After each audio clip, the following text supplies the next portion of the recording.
Welcome everybody. I'm joined this afternoon by Tom Steadman, who has put his hat in the ring as a prospective candidate for the GBGB practitioner role.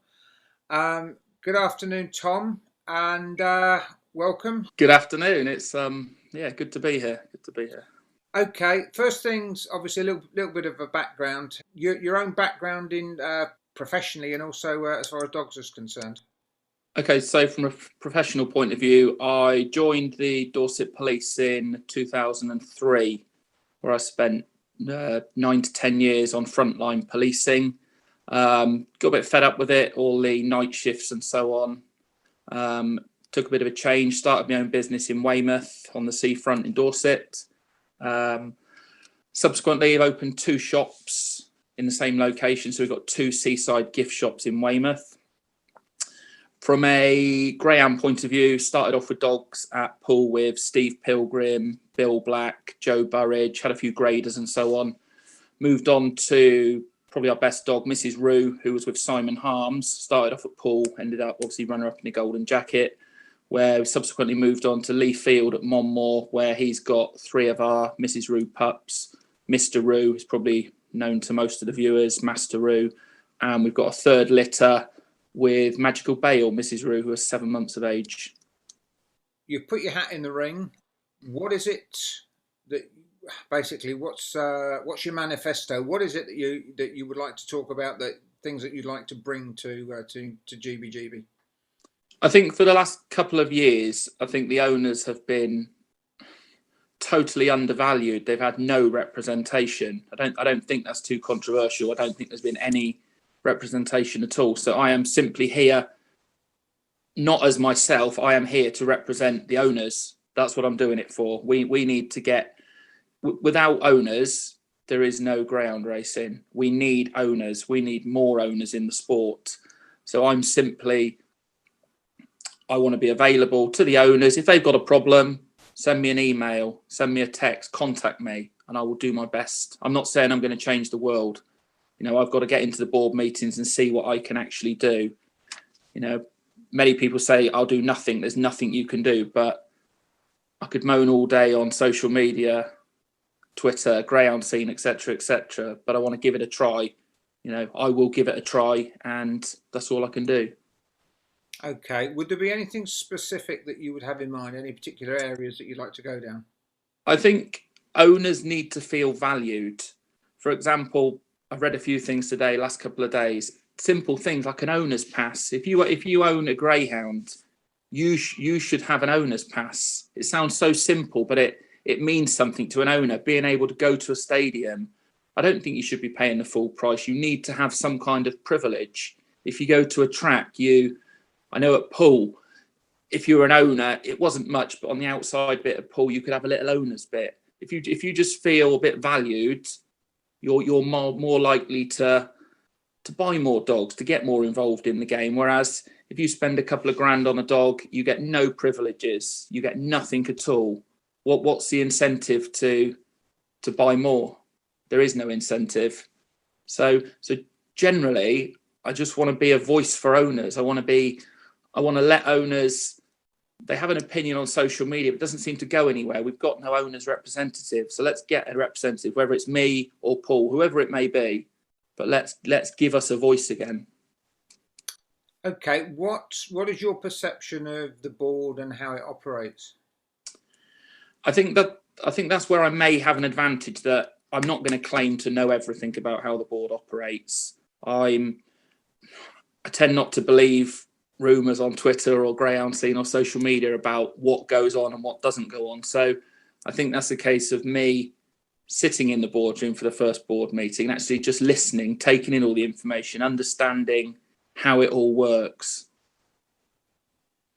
Yeah.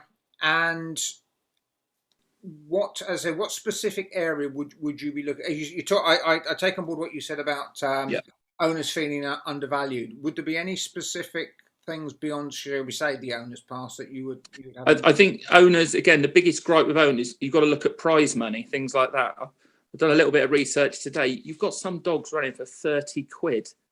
Now, in a multi-billion-pound industry, I don't think running for 30 quid or 25 quid or even less in some circumstances is acceptable. So prize money is a big issue. The owners' passes, we've just got to get together. The owners need to get together. You know, I want to listen to all the ideas. I'm sure I read some really interesting ideas on Twitter from people. Throw them at us, and let's see what ones can actually work. Yes, there's going to be ideas that are impossible, like the prize money. We may get nowhere with it, but let's try. If you're going to spend 2, 3, 4, 5 grand on a dog, should you really be running for 25 quid? In terms of your own sort of personal commitment, what level will you be able to give? How many hours will you be able to give to the job? I had a conversation with Mark Bird, who told me about the relevant board meetings. I can certainly vouch to go to every single board meeting. So I think that's 10 to 12 board meetings a year. I've obviously got businesses here. I've got a family. So I'm not going to tell you I'm going to spend hours and hours and hours every week, because that just wouldn't be realistic. But I certainly will be available every day, take calls, take emails, text messages, just trying to make a difference, really. Yeah, I mean, when certainly Peter Harnden has I think at one stage said, you know, he's actually feels as the trainer's rep, he's achieved very, very little in terms of the time he's been in, other than occupying a seat, and at least somebody is occupying the seat. Do you worry that you'll get dispirited if, as a previous incumbent of the chair, Paul Ephraimson, basically got involved, came up with lots and lots of ideas, had no backing for them, they didn't go anywhere, and in the end he just threw his arms up and said, why am I wasting my time? I think if you're banging your head against a brick wall, I can see it's going to be very frustrating, but I'm not the sort of person to give up. You know, it's going to be challenging. Already on Twitter, I've seen many replies saying it's a thankless task. It's the poison chalice, but we've got to give it a go. I think it says something about greyhound racing. We've only had, I think it's 2 applicants for the role. And I think that's people who genuinely just don't want to do the role, but we've got to give it a go. Let's try and make a change. Yeah. If we try and it doesn't work, at least we've tried, but we can do nothing and nothing will happen. But if we try, we may achieve something. Yeah. The other thing, again, spoke very briefly to Paul, and I'm due to have a more in-depth discussion with him on Zoom shortly. Depending on the role, would you want an assistant, or would you be an assistant, depending on how the vote went? Yeah, definitely. It's not. I don't think it's about me or Paul. It is to an extent, but we are representing the owners. It's not a one-man job. Let's be brutally honest about it. It's impossible. So there has to be some kind of assistant, maybe 2 or 3. Let's form some kind of small group. There's some incredibly knowledgeable people in greyhound racing. Really, really knowledgeable, more knowledgeable than myself. So we can all help each other. But that's definitely something I would be open to. And how do you feel about the possibility of, let's say you're in your board meeting and there are various issues that are of concern to you? How do you feel if you would feel stifled or unable to get your views across? I'm certainly prepared to raise my head above the parapet. I will say what I honestly believe. I will say what the owners are telling me, because that's who I'm representing. If I can't get my point across, I've just got to keep trying. You just don't give up, do you? You keep trying. It's going to be frustrating. There's going to be lots of hurdles to overcome, but just got to keep trying. Don't give up. Okay. And in terms of communication with yourself, are you into social media? How do you operate?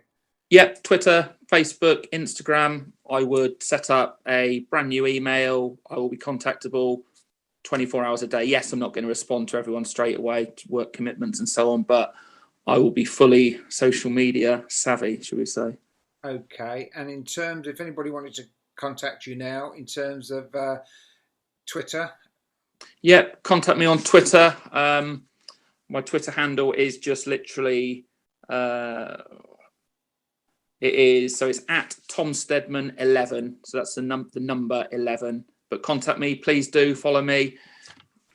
Join up on Facebook, Instagram. I'm more than happy to be spoken to via any form of social media, or pick up the phone, call me. Wonderful stuff. Wonderful. Listen, thank you for that. I know that we'll be speaking again, and hopefully things will start to crystallise as close we get to the to the vote itself. When is that due? And remind me. I think the vote is due in August. Not sure the exact date, but it's sometime in August. But like I said, whoever gets it, whether it's me or Paul, it doesn't really matter, because we just need someone to represent the owners. This is what it's all about. An owner's rep has to represent the owners.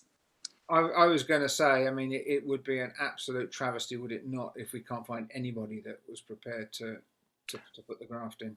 I think it's embarrassing. We've only had 2 applicants, really. 2 applicants out of thousands of greyhound owners. But at least me and Paul we've had the balls to throw a hat in the ring. If we don't get anywhere, do you know what? We're going to try. We're going to try and make a difference, and that's all we can do. Small owners, big owners, it doesn't matter to me. Whether you spend 500 quid on a dog or 50 grand, we're all owners, aren't we? Well, if everybody that contacts me with it and starts with a line, well, somebody should, if they decide to actually vote, then it could be quite a decent turnout. Definitely, yeah. But appreciate your time, and yeah, I'll certainly do my best if people vote for me. Best of luck with it. Thank you very much.